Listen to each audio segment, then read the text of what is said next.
I was staring at my phone in a Walmart parking lot when my world ended.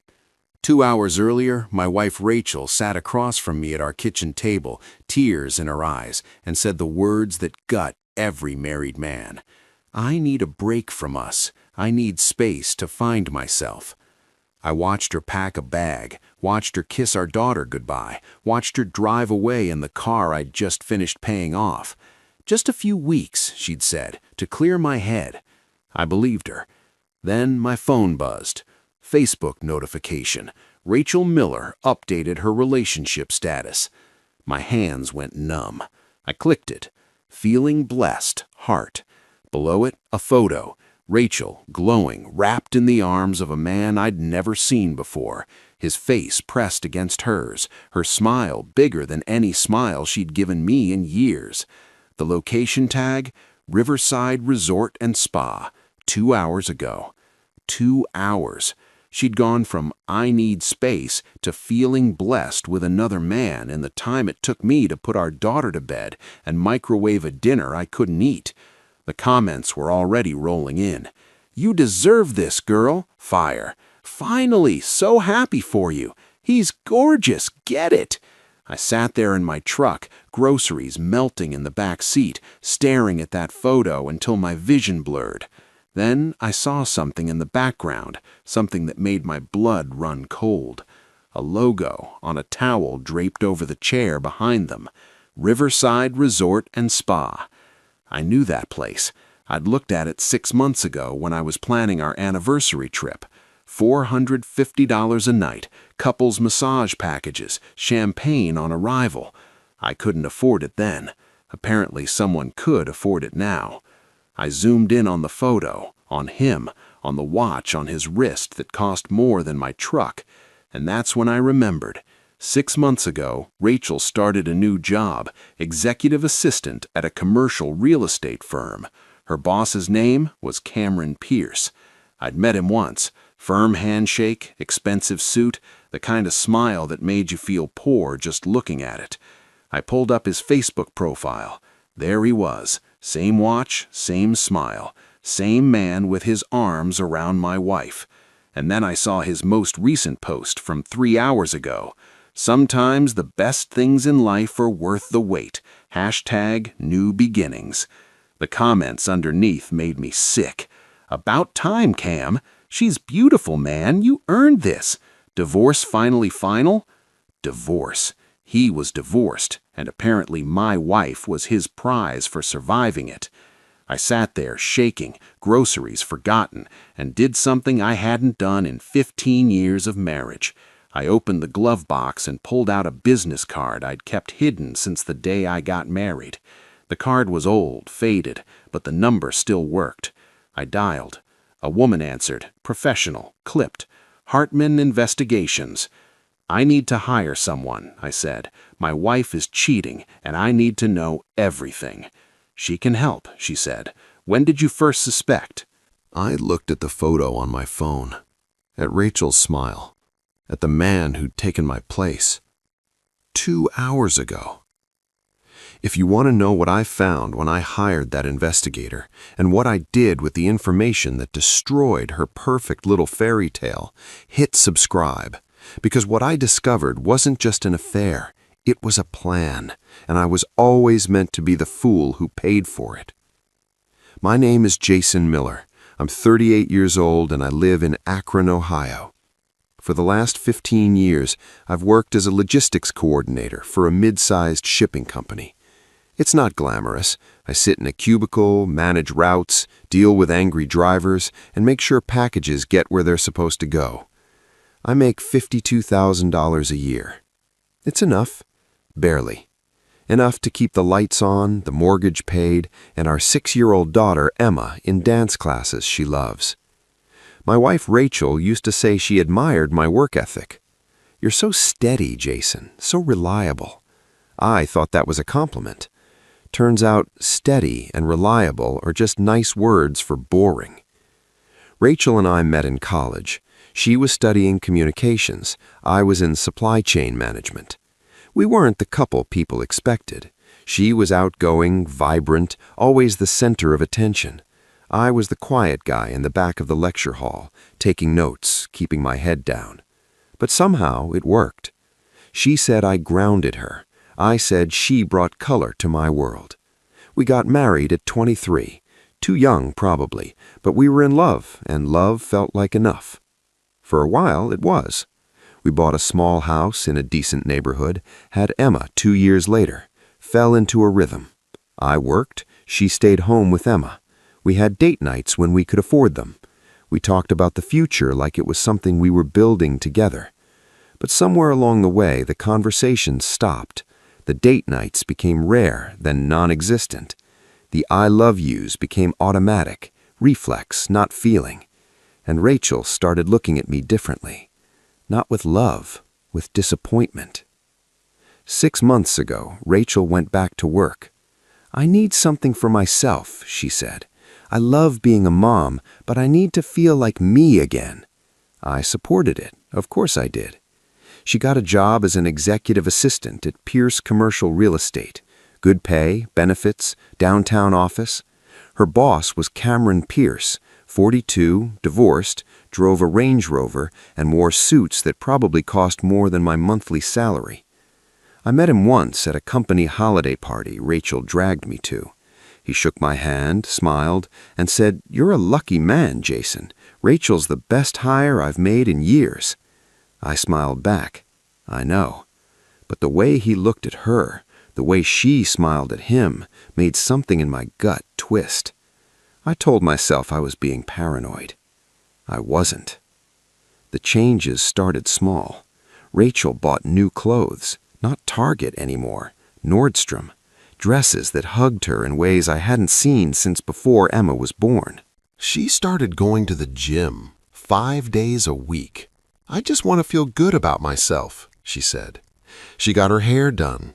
Highlights, layers, the kind of cut that takes 2 hours and costs $200. "You look great," I told her. "Thanks," she said, barely looking up from her phone. Her phone, that was the biggest change. It used to sit on the counter, screen up, notifications pinging with mom group texts and grocery reminders. Now it was always face down, always in her hand, always locked. "Who are you texting?" I asked once. "Just work stuff," she said, too quickly. I didn't push. I should have. 3 weeks ago, she started staying late at the office. "Big project," she explained.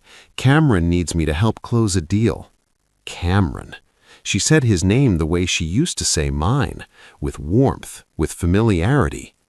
I started noticing other things. New perfume, a scent I didn't recognize, lingerie I'd never seen, still in the drawer, tags on, like it was waiting for the right occasion. An occasion that apparently wasn't me. And then, 2 weeks ago, she stopped kissing me goodnight. Just stopped.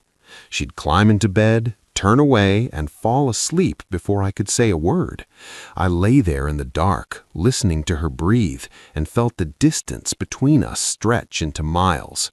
Last Monday, I came home early. Surprise! I'd picked up flowers, cheap ones from Kroger, but still, and thought maybe we could talk, really talk.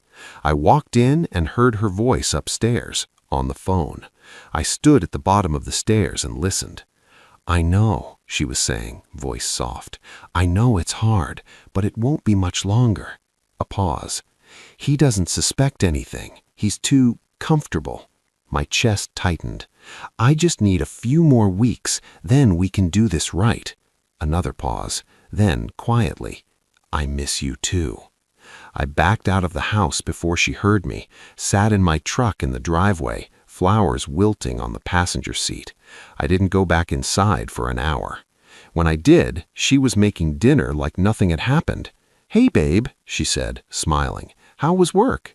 "Fine," I said, and I started planning. I didn't confront her, not yet. Instead, I did what any man in my position would do. I started paying attention. I checked our bank statements, noticed charges I didn't recognize, $180 at a boutique hotel in Cleveland, $350 at a restaurant I'd never heard of, $95 for lingerie from a site that didn't deliver to our house, all on our joint credit card, the one I paid off every month. I was funding my own betrayal.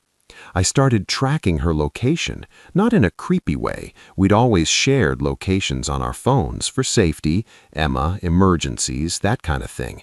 Except now, Rachel's location told a different story. Late nights at the office that were actually late nights at Cameron's condo in downtown Akron. Girls' nights that pinged from the same upscale hotel bar 3 times in 2 weeks. A, quote, work conference in Columbus that had her phone sitting stationary at a bed and breakfast for an entire weekend. I didn't say anything. I just saved screenshots. And I waited. Then came last Friday. Rachel sat me down at the kitchen table. Her eyes were red like she'd been crying. "Jason, I need to talk to you." My stomach dropped. "Okay." She took a breath. "I'm not happy." The words hung there, heavy and final. "I've been thinking a lot about us, about our marriage, and I don't feel like myself anymore." I stared at her. "What does that mean?" "It means I need space. I need time to figure out who I am outside of being a wife and a mom." "Rachel, I'm not saying it's over," she interrupted. "I'm just saying I need a break, a few weeks, maybe a month, just time." I felt numb. "Where will you go?" "I'll stay with my sister." Her sister lived 2 hours away in the opposite direction of Cameron's condo. "What about Emma?" I asked. "She'll stay with you. I'll visit on weekends." She was already packed, bag by the door, like she'd been planning this. "Rachel, if this is about us, we can fix it. We can go to counseling." "I don't want to fix it right now," she said, voice firm. "I just need space." She kissed Emma goodbye, told her mommy had to go on a work trip. Emma cried. Rachel didn't. And then she left. I stood in the doorway watching her taillights disappear and felt the ground shift under me. 2 hours later, I was at Walmart. Emma was asleep. I needed groceries, needed to do something normal to keep from falling apart. I was standing in the frozen food aisle when my phone buzzed. Facebook notification. I almost ignored it, but something made me look. Rachel Miller updated her relationship status. My heart stopped. I clicked. The photo loaded. Rachel, smiling, radiant, wrapped in Cameron Pierce's arms. Feeling blessed, heart. Location, Riverside Resort and Spa. Timestamp, 2 hours ago. I stood there, frozen pizza in one hand, the phone in the other, and felt my entire world collapse. The comments were already pouring in. Friends, her friends, people I knew. "Finally, you deserve this. So happy for you, girl. He's gorgeous, congrats." Congrats, like she'd won something. I scrolled to Cameron's profile. Same photo, different caption. "Sometimes the best things in life are worth the wait." #new beginnings. The comments there were worse. "About time, Cam, you earned this." "She's beautiful, man, congrats on the upgrade." "Divorce finally final? Now you can really live." Divorce. He'd been divorced, and apparently Rachel had been waiting. I left the groceries in the cart, walked out of Walmart in a daze, sat in my truck in the parking lot and stared at that photo until my hands stopped shaking. Then I did something I'd never done before. I opened the glove box. Inside was a business card, old, faded, but still legible. Hartman Investigations, discreet, professional, results. A buddy from work had given it to me years ago, Just in case, he'd said, half joking. I'd kept it. Never thought I'd need it. I dialed the number. A woman answered. Hartman Investigations? I need to hire someone, I said, voice steadier than I felt. What's the situation? My wife is cheating, and I need to know everything. We can help. When did you first suspect? I looked at the photo on my phone, at Rachel's smile, at the man holding her like she was his. 2 hours ago. The investigator's name was Linda Hartman, 60 years old, former cop, no-nonsense voice that made you feel like you were in good hands. We met the next morning at a diner off Route 8. She slid into the booth across from me, ordered black coffee, and got straight to it. Tell me everything. I did. The late nights, the new clothes, the phone calls, the bank statements. I showed her the Facebook post. She didn't react, just took notes. How long have you been married? 15 years. Kids? 1. Daughter, 6 years old. Do you want to save the marriage? I hesitated. I don't know. That's honest, she said. Here's what I need from you. Access to phone records, bank statements, anything you've got. I'll do the rest. How long will it take? Depends. If she's sloppy, a week. If she's careful, maybe 2. And then? Then you'll have everything you need. What you do with it is up to you. She slid a contract across the table. My retainer is $2,500. After that, it's $150 an hour plus expenses. I thought about the joint account, the one Rachel had been draining for hotels and dinners. I signed. One more thing, Linda said. Don't confront her. Don't let her know you know. The moment she realizes you're onto her, she'll cover her tracks. What do I do? You play the part. You're the confused, heartbroken husband who just wants his wife back. Let her think she's winning. I nodded. Good, Linda said. Now let's go to work. For the next week, I played the role of my life.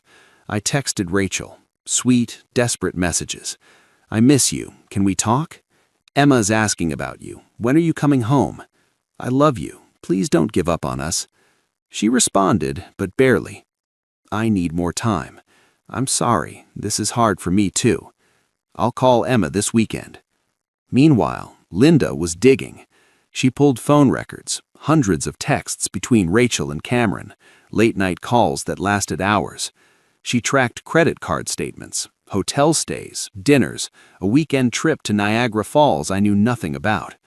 She even found Venmo transactions, Rachel sending Cameron money, small amounts, $50 here, $100 there. What's that about? I asked. Linda said, she's contributing, probably to their dates, makes her feel like an equal partner. I felt sick. 10 days in, Linda called me. I've got something. You need to see this. We met at her office. She pulled up a video on her laptop, security footage from the Riverside Resort. There they were, Rachel and Cameron, checking in, laughing, his hand on her lower back. The timestamp, the same day she told me she needed space. She went straight from your house to him, Linda said. I watched the video 3 times. Each time it hurt worse. There's more, Linda said. She pulled up text messages, screenshots from Cameron's phone. She'd gotten them from a source I didn't ask about. The messages were detailed, explicit, plans, but one thread stood out. When are you going to tell him? Soon. I just need to time it right. You've been saying that for months. I know, but I need to make sure I'm covered financially. I'll take care of you, you know that. I know, but I need to be smart. He's not going to just let me walk away with nothing. I stared at the screen. She's planning to take you for everything, Linda said. The house, the car, probably alimony and child support. Can she do that? If you don't protect yourself, absolutely. Linda laid it out for me. Ohio is a no-fault state. That means adultery doesn't automatically disqualify her from getting assets, but it can be a factor, especially if you can prove she used marital funds to support the affair. I can prove that. Good. Then here's what we do. You file first. You document everything, and you make sure the judge sees exactly what she's been doing. What about Emma? You fight for custody. You show that Rachel abandoned her daughter to be with her lover. That plays well in family court. I felt a surge of something I hadn't felt in weeks. Control. What do I do now? You call a lawyer, a good one, and you prepare to go to war. I hired an attorney named Mark Castellano, 45, sharp, expensive, but worth every penny. I showed him everything, the texts, the bank statements, the hotel footage, the Facebook post. He leaned back in his chair and smiled. This is a slam dunk. Really? She's been sloppy, posting on social media, using joint accounts, leaving a trail a mile wide. Most cheaters are smarter than this. So what happens now? We file for divorce. We ask for full custody of Emma. We itemize every dollar she spent on the affair and ask the court to hold her accountable. Will it work? Jason, by the time we're done, she'll be lucky to get supervised visitation. For the first time in weeks, I smiled. We filed on a Wednesday. Rachel was served at work, in front of Cameron, in front of her co-workers. I wasn't there, but Linda had someone watching. She said Rachel's face went white, that she tried to hide the papers, that Cameron looked like he'd been punched. That night, my phone exploded. 17 missed calls, 34 texts. What the hell, Jason? You can't do this. We need to talk, now. I didn't respond. Mark had been clear. Let her panic. Let her make mistakes. So I did. 2 days later, Rachel showed up at the house. I was putting Emma to bed when I heard the knock. I opened the door. She was standing there, mascara smudged, eyes red. Jason, please, we need to talk. Talk to my lawyer, I said. Don't do this. Don't be like this. Like what? Like a man who just found out his wife's been cheating on him for months? She flinched. It's not what you think. It's exactly what I think. I've seen the texts, the bank statements, the hotel footage, the Facebook post. I know everything. Her face crumpled. Jason, you told me you needed space. 2 hours later, you were with him at a resort I couldn't afford, posting about how blessed you were. I didn't mean... You meant it. You planned it. You've been planning it for months. She opened her mouth, closed it. I loved you, I said quietly. I worked my ass off for this family, and you threw it away for a guy with a nicer car. It's not about the car. Then what's it about, Rachel? What did he give you that I couldn't? She looked away. He makes me feel alive. That hurt more than anything. Then go be alive with him, I said, but you're not taking my daughter. Her eyes went wide. You can't keep Emma from me. Watch me. I closed the door. The custody hearing was brutal. Rachel's lawyer tried to paint me as controlling, as a man who couldn't handle his wife's independence. Mark destroyed her. He showed the texts, the timeline, the Facebook post. He showed the bank statements, every dollar Rachel spent on hotels, dinners, lingerie. He showed the video of her checking into the resort 2 hours after telling me she needed space. And then he called Linda to the stand. Linda laid it out, calmly, professionally, every detail of the affair. By the time she was done, Rachel was crying. The judge wasn't sympathetic. Mrs. Miller, he said, you abandoned your daughter to pursue an extramarital relationship. You used marital funds to finance that relationship, and you posted about it on social media while your husband believed you were taking time to work on yourself. He looked at her over his glasses. That shows a profound lack of judgment. He awarded me primary custody. Rachel got supervised visitation every other weekend. She'd have to pay child support. And the house? That stayed with me. 3 months later, I was sitting on my porch watching Emma play in the yard. My phone buzzed, a message from a number I didn't recognize. I opened it. It was a screenshot from Facebook. Cameron Pierce updated his relationship status, single. Below it, a message, "Thought you'd want to know, Linda." I smiled. Turns out, Cameron didn't want a woman with baggage or child support payments or a reputation. Rachel had traded her family for a fantasy, and the fantasy didn't want her anymore. I don't know where Rachel is now. I don't care. Emma's thriving. She's in counseling, working through the confusion, but she's happy, safe. And me? I'm rebuilding. Not my marriage, my life. I'm the steady, reliable guy, the boring one.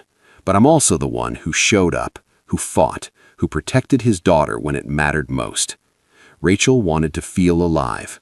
I wanted to feel like a man who kept his promises. Guess we both got what we wanted. If this story hit home, comment, "I showed up." If you've ever been betrayed, if you've ever had someone choose a fantasy over your reality, if you've ever fought for what mattered, this one's for you. Hit subscribe for more stories about men who don't just survive betrayal, they rebuild stronger. Because the best revenge isn't posting on Facebook, it's being the